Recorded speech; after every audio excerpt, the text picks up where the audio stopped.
ఇబ్బంది పెట్టినా పోలీసులను ఆశ్రయించవచ్చని మదనపల్లి 2 టౌన్ సిఐ యువరాజ్ అన్నారు.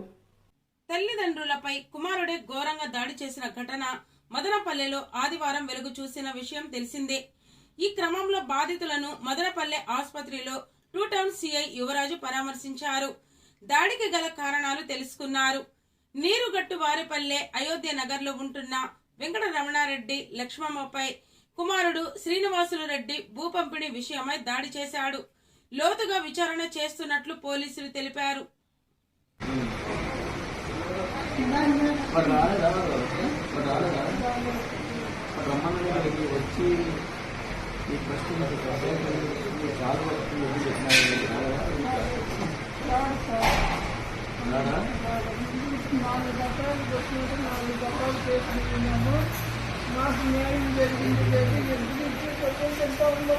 రైట్, నేను మదనపల్లి టౌన్ సిఐ యువరాజుని మాట్లాడుతున్నా. వాట్సాప్లో ఒక కొడుకు తల్లిదండ్రులను తంతున్న వీడియో వైరల్ అవుతున్నది.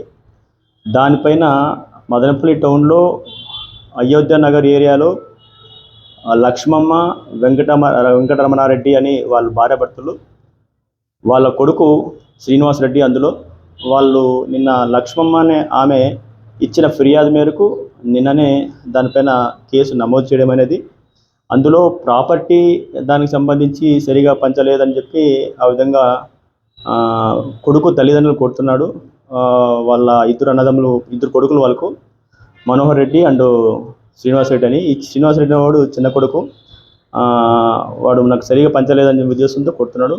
అది నిన్నటి రోజు కేసు నమోదు చేయడం అయింది. దాని త్వరితగతినే కేసు కట్టేసి ఇన్వెస్టిగేషన్ కూడా ఆల్రెడీ స్టార్ట్ చేయమైంది. దీంట్లో వాళ్ళు హాస్పిటల్లో ఉన్నారు. ఆ హాస్పిటల్ నుంచి దానికి సంబంధించి ఓన్ సర్టిఫికేట్ తీసుకొని అలాగే దానికి సంబంధించిన ఇన్వెస్టిగేషన్ కూడా కంప్లీట్ చేసి ఎవరైతే శ్రీనివాసరెడ్డి అనే వ్యక్తి పైన చట్టపరంగానే కఠిన చర్యలు తీసుకుంటాం. అలాగే ఇంకోటి ఏంటంటే, నేను అప్పీల్ చేసేది ఏంటంటే, అలాంటివి ఏమైనా ఉంటే ఖచ్చితంగా తల్లిదండ్రులు ఎవరైనా కొడుకులు కానీ లేకపోతే ఎవరైనా సతాయిస్తుంటే వాళ్ళ కొడుకులు తల్లిదండ్రులని దయచేసి పోలీసులకి 100కి కానీ లేకపోతే పోలీస్ స్టేషన్ కానీ అప్రోచ్ కండి. ఖచ్చితంగా కఠినమైన చర్యలు తీసుకుంటాం. ఇందులో ఏదైతే శ్రీనివాసరెడ్డి తల్లిదండ్రులు కొడుతున్నాడో 100% వాళ్ళకి ఖచ్చితంగా మనం కఠిన చర్యలు తీసుకొని ఎవరు కూడా చేయకూడదు ఇలాంటివి చేసే విధంగా కూడా మేము దానికి చేసే విధంగా చర్యలు తీసుకునే విధంగా మేము ఆ ప్రయత్నంలో ఉన్నాం.